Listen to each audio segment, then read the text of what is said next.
What's going on?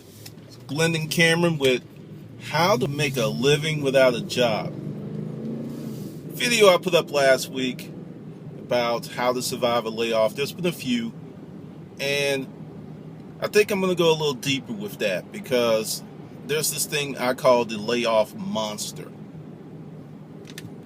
To give you a better idea of what I'm talking about, I'll share my experience with you. There was a period of time within 18 months I got laid off not 8 times. I got laid off 3 times. It felt like 8.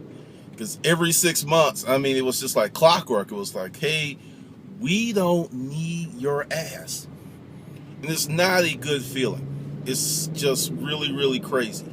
So, the third time, and that was that power tell, and I'll get a little deeper with that.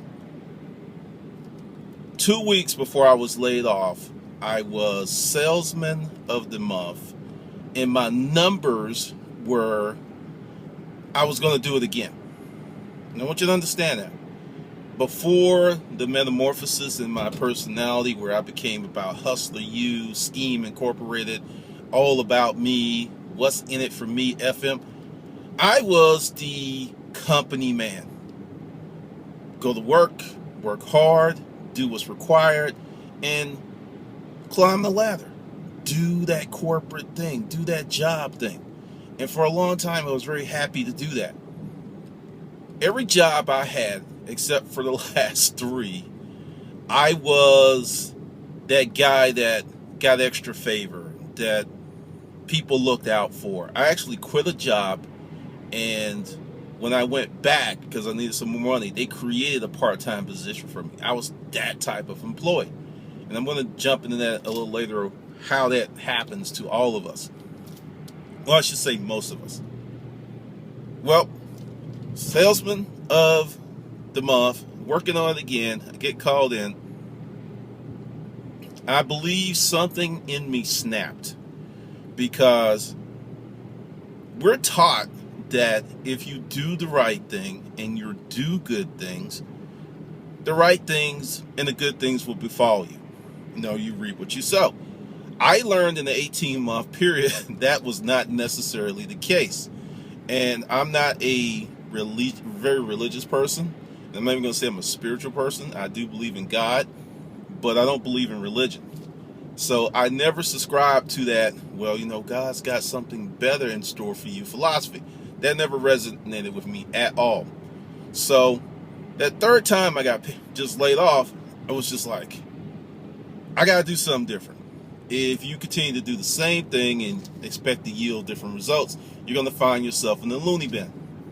So when he told me, I'm really thinking there was a shift in my consciousness that he could probably get me another 2, possibly 3 weeks.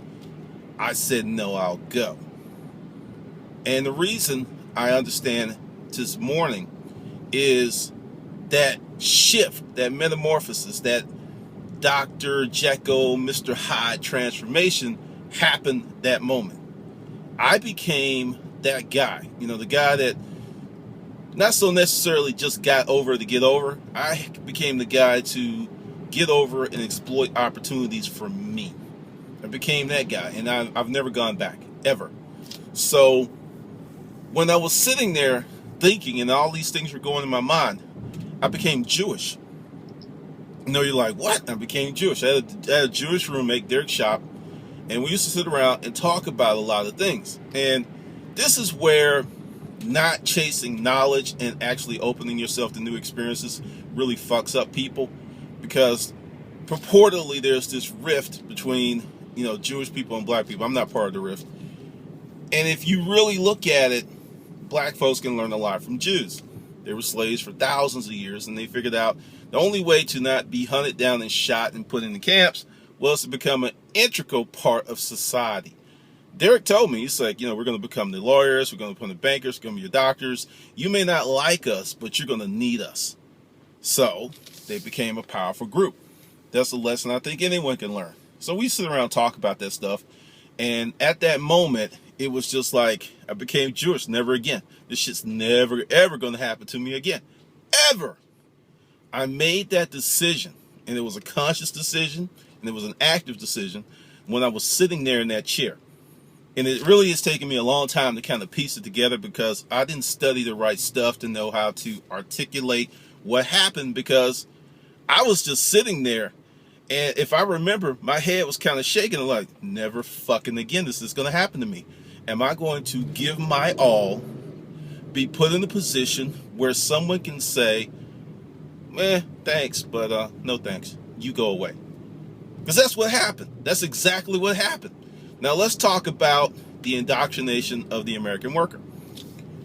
This is one of the reasons that you feel so bad when the monster of the layoff hits you. From birth, you're indoctrinated to be a worker. I'll give you a great example. The third year of my business, I was telling my mom, I'm an entrepreneur, and she said these exact words. So what you mean to tell me is you still don't have a job. My mom grew up in that world where you were no one if you didn't have a job, or you weren't a productive member of society. You were absolutely no one. Nobody. Joe Jackoff. And this thing starts with our school system. The school systems were designed to create workers for the assembly line. That's why you have all of these procedures and policies that, if you go to a higher level of school, like Montessori schools, they don't have that for a reason, because their schools are about learning. Whereas the traditional American school system is about indoctrination to create the worker bee.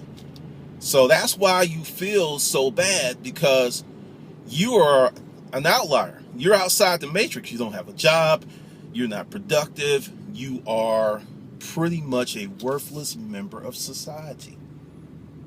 Who wouldn't feel bad with that kind of weight hanging on their shoulders? You're going to feel terrible. You're going to feel awful. And then let's add the you don't have any money coming in. So you have all of these negative connotations of being laid off. Then you get hit with the financial calamity that can happen, and is often the results of layoffs. A serious, serious calamity. No money. People have lost their marriages, homes, cars due to layoffs. So when you really look at the indoctrination process and what happens to a person that gets laid off, it's very easy to understand when you have the right tools to really look at the big picture, because it's a monster that touches every part of your life. And we're not taught to create an existence outside of a job. We're not taught that. Matter of fact, people call you crazy. People say, look, you've got that good job. You've got that good government job, man, with the benefits. Why would you go out there and start a business? Now, this is the thing that has puzzled me for decades. With the whole, going out, starting a job, you're crazy. When you get in your car and you go to your job that's not a government job, or say an educational, even with those, even with university, someone found a university, virtually every job out there other than the government ones was started by somebody that started a business. So you're told not to start a business, to go to someone else's business that was started before you got there. Think about that. Wrap your mind around that. Starting a business is risky, but go to this job created by someone who started a business. It puzzles me. It deeply puzzles me, because people don't think. People don't think. They are, hold on. It's a time for a little smoothie break. Oh, that's good. People don't think. They just react. Because that job that you have was started by someone at some point in time. Someone started that. Someone created that. That you're hanging your livelihood on. A business. That risky thing. It's very risky. Someone started this risky thing. Now, as you get laid off, there's more resources, and there are people out there with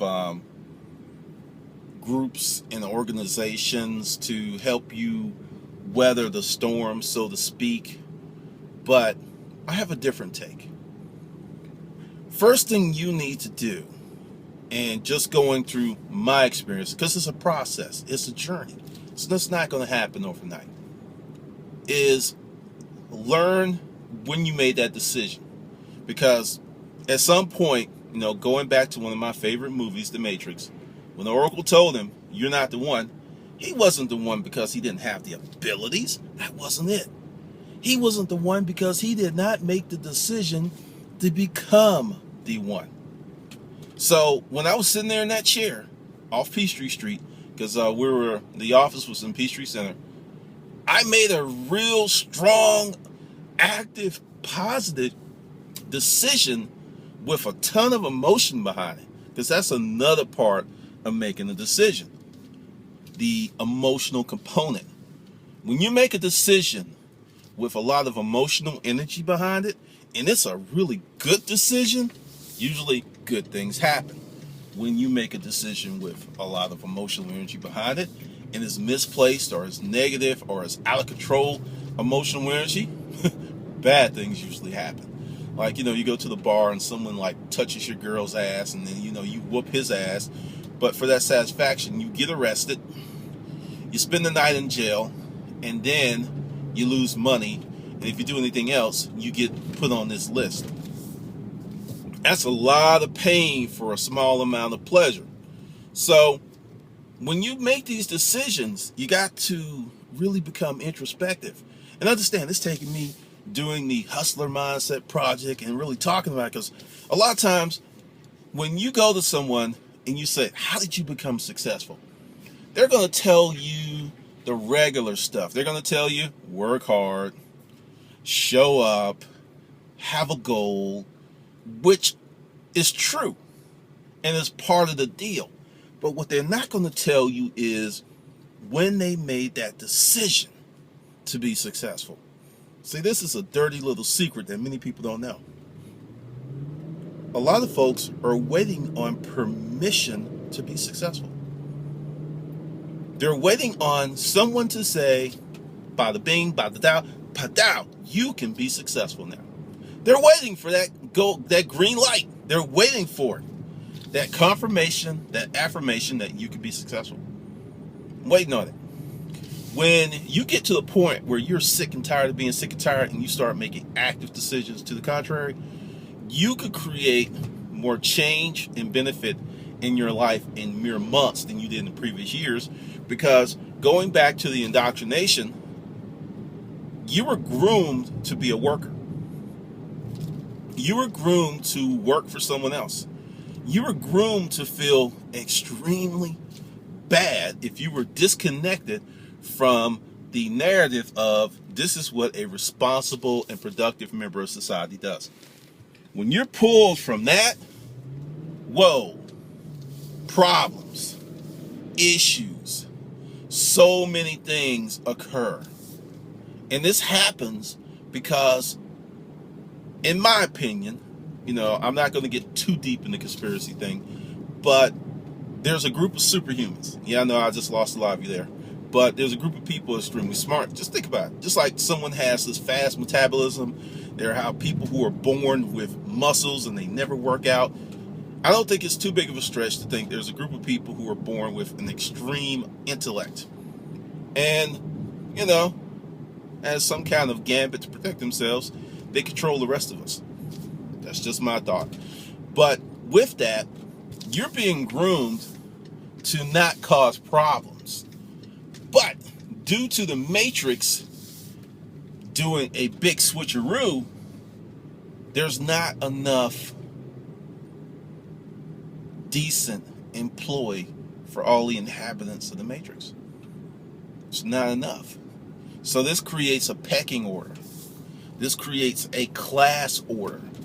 So if you don't have a job and you're not independently wealthy, or have other sources of income coming in, then you're one of those lower class people that is a burden to society.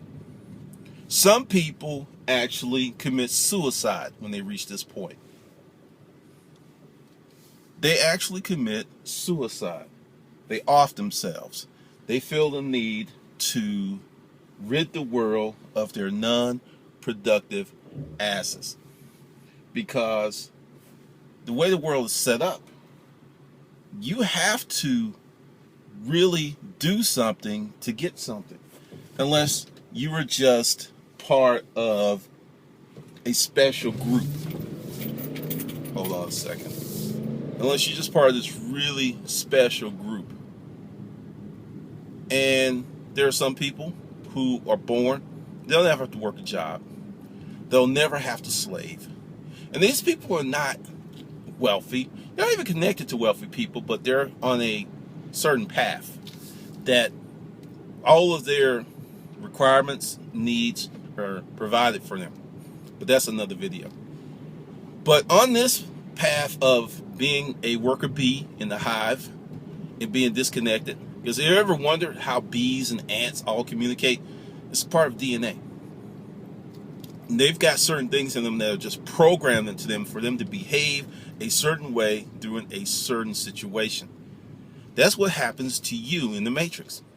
And that's why this thing with being laid off is such a huge thing. I know people who are fucked up for years after a major layoff, because every month that you get behind, count on 2 to 3 months to recapture that lead or to balance out again. So if you're out of work for, say, 12 months, it could take you 3 years to get back to where you were. But still, with inflation and the shrinking value of the dollar, you didn't even get back there. You just think you did because of a numerical game. But when you really add all the numbers, you're still behind the 8 ball. And this is the thing that keeps people docile. Because you think that you're non-productive, you think that you're worthless, you think that somehow you fail society. So you keep doing things that don't necessarily improve your situation, but they give you peace and comfort in your mind that you're doing the right thing, when in actuality, you're doing the very wrong thing. Because there's a reason that society likes a rebel. Like the story of Robin Hood, this person who does unethical things to help out the needy. People love it. Like, I want you to think about it. Say you have a bank robber, and this person figures out how to rob banks without shooting anyone or harming anyone. With a high level of success, not 1 or 2, but this person's like robbed 50 banks, never caught. They become a cult hero. Because there's this angst in so many people. They want to be free. They want to be able to act and engage on their own power and level outside the matrix. That's why these people become heroes. Because there's people who want to be just like them. They want to taste. They want to get a little bit, but due to the heavy brainwashing, indoctrination, they'll never make that move unless they're forced outside the lines. And that's what happened to me. I always had a side hustle. I always had a business. I always was doing some stuff. But I never made the full commitment to becoming an entrepreneur until the day that I was sitting in that chair and I had enough. I couldn't take it anymore. I was like, this shit's not going to happen to me anymore. I am in full control of my future, my destiny, for the good or the bad. I made that decision. And it happened in like nanoseconds. It wasn't like, well, let's wait. No, it was just like, boom, there was that decision. 2.5 years later, almost 3, I had my own real business. Other businesses I had, they were real, but they were mostly side hustles, and I always had a full-time job to fall back on. That was the first business that I had that was it. Sole source of income. It was it. It was either sink or swim.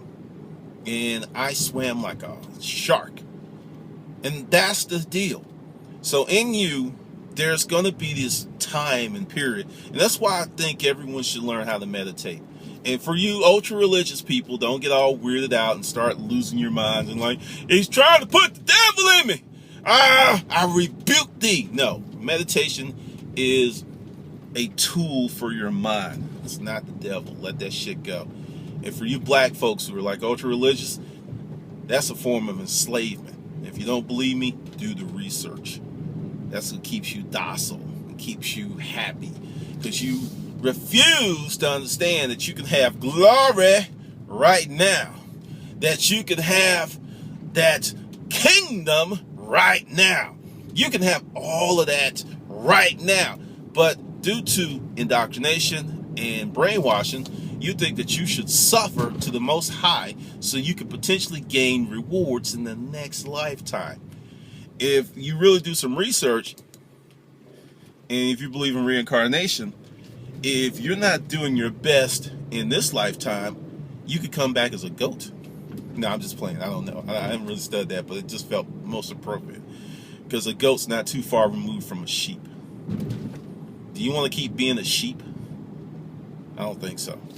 So the people are caught up in that it's going to get better on the other side. It could be great right now if you make that decision for it to be great right now.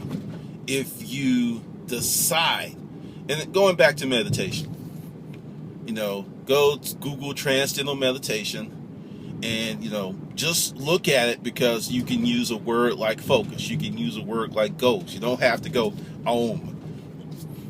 You can even design your own meditation program. But meditation is like, put it as simple, for me, it's like cleaning out your mind. Call it spring cleaning of the mind. Organizing your thoughts, organizing your files, your mental index. Because in your mind, everything's just like bouncing around. And sometimes you have the answer to a certain thing, but because there's so much mental noise, you can't differentiate between that answer and garbage because there's so many things going on up there. But once you learn how to run your mental environment, it's easy to pick out answers. It's easy to pick out those jewels. Now, with being, dealing with the monster being laid off, there are many people who think they're not good enough because they got laid off. They let someone else validate. Now, I'm not talking about potentially like this poor gentleman that may or may not be the reason that train wrecked in Spain. There's a lot of speculation. I'm waiting because I know usually when the emotional thing comes out, it's wrong.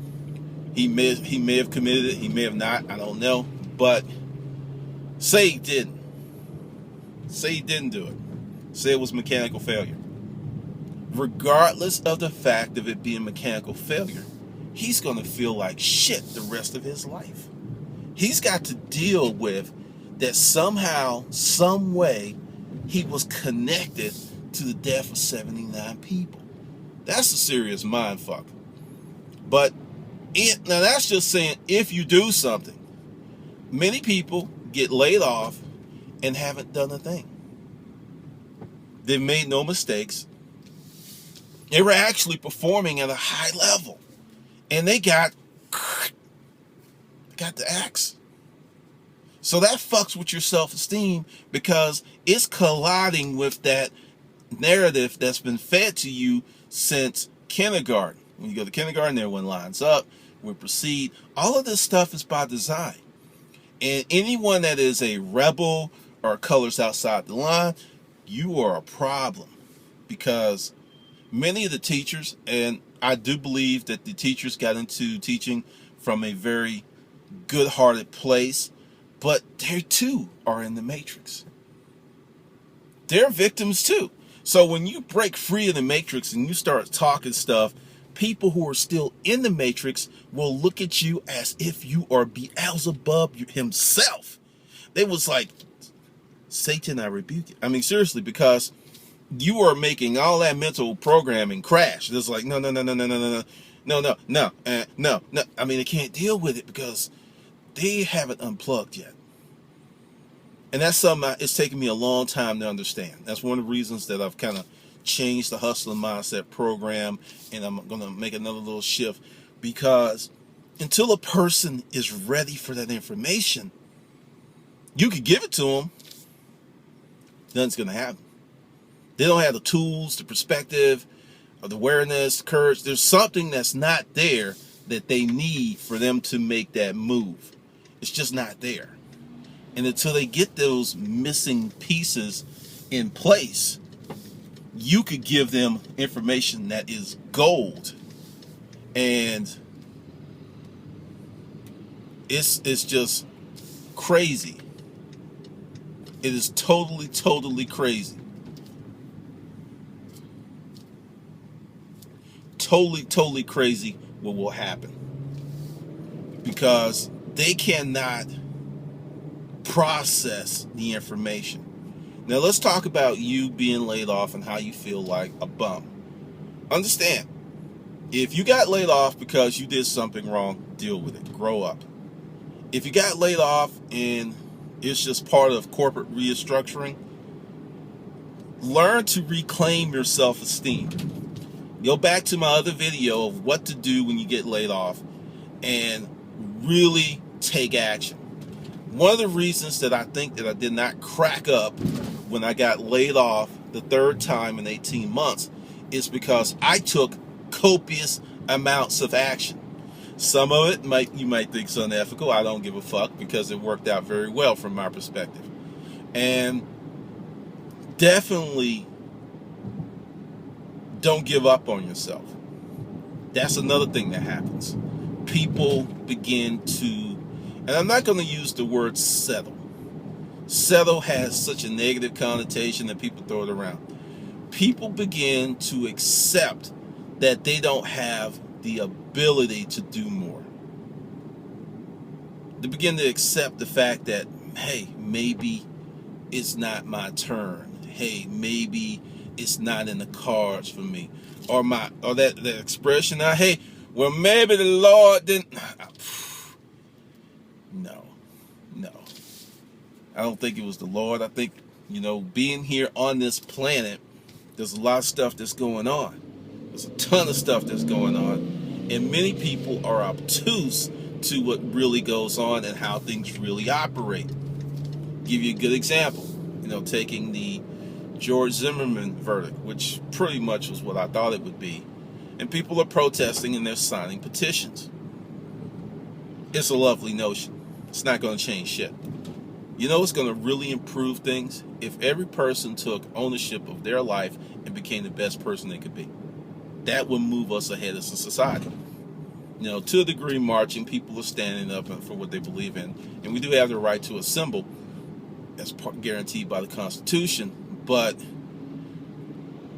for a person to escape certain negative connotations, and understand, racism does exist, but there's something bigger than racism. It's classism. Classism is far more prominent a problem than racism. Because if you get to the right class, certain things are just not going to happen to you. They're just not. And, a lot of my black friends disagree with me, but I know what it's like to advance, to become. I've yelled at a cop before, let's put it this way. Screamed at him. Doesn't happen to me. There are people that think that if you do something like that, you're going to die. I've done it more than once because the cop was wrong. So, understand, there's the narrative that you're fed, and then there's, under that narrative is the real world. Many people will adopt narratives that don't serve them and cling to them with gusto and vigor as that narrative kicks their ass. Totally kicks their ass. Because it's a socially constructed and accepted narrative. Like spending hundreds of thousands of dollars to stay in school, because we think that having a very good education or paying a lot of money for an education at some point will guarantee a better life. We have tremendous evidence right now that says that's not really the case. But once again, that's the narrative. And you cannot take the narrative out of people who are sucking on the titty with gusto and energy and enthusiasm. There's a, give me some more.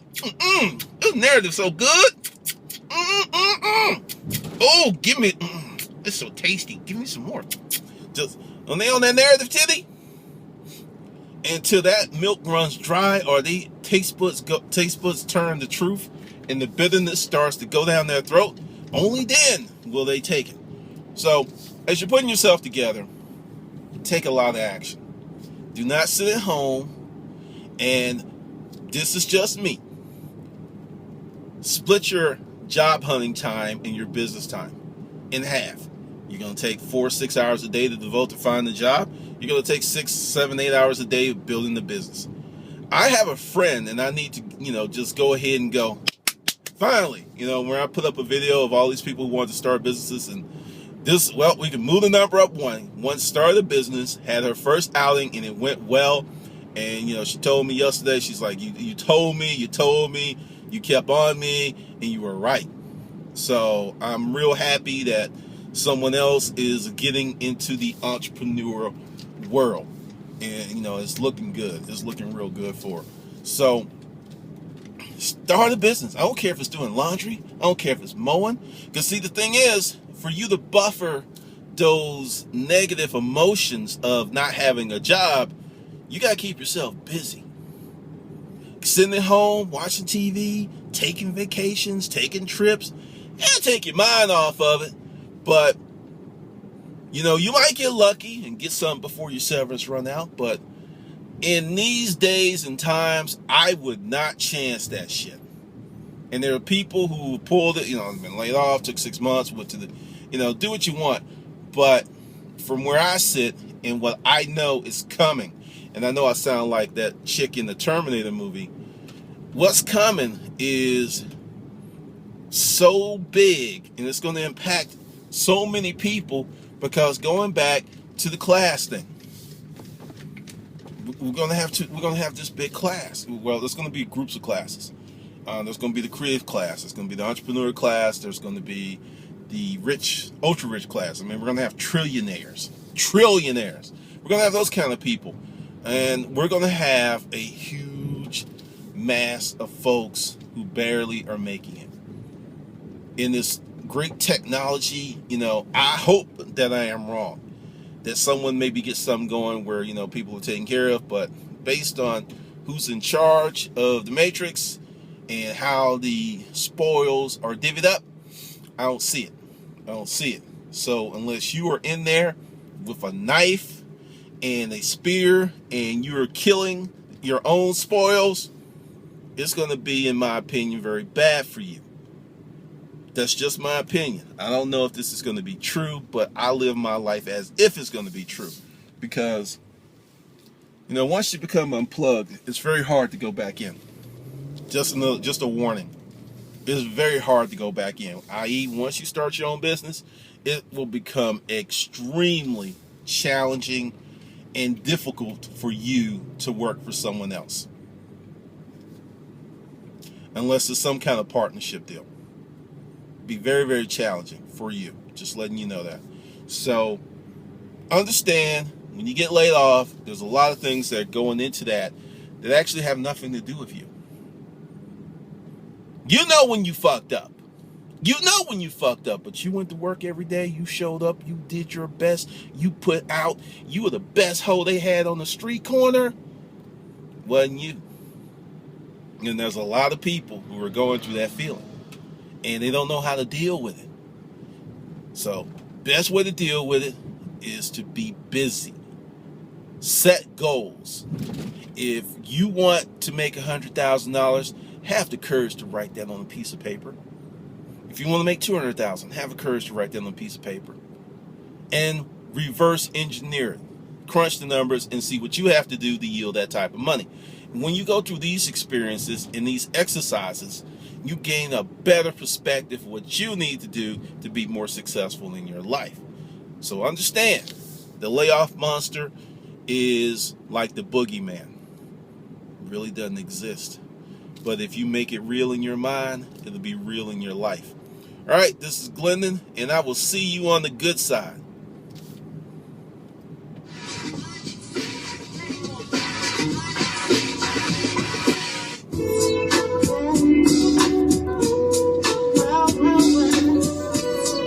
Who was strong in the game, overlooking his tomorrows, and they finally came. Look back on jobs for a reason I'm still feeling the same. Turning circles in my life, rage, dealing cocaine. Too many houses in my local life, survive this strain.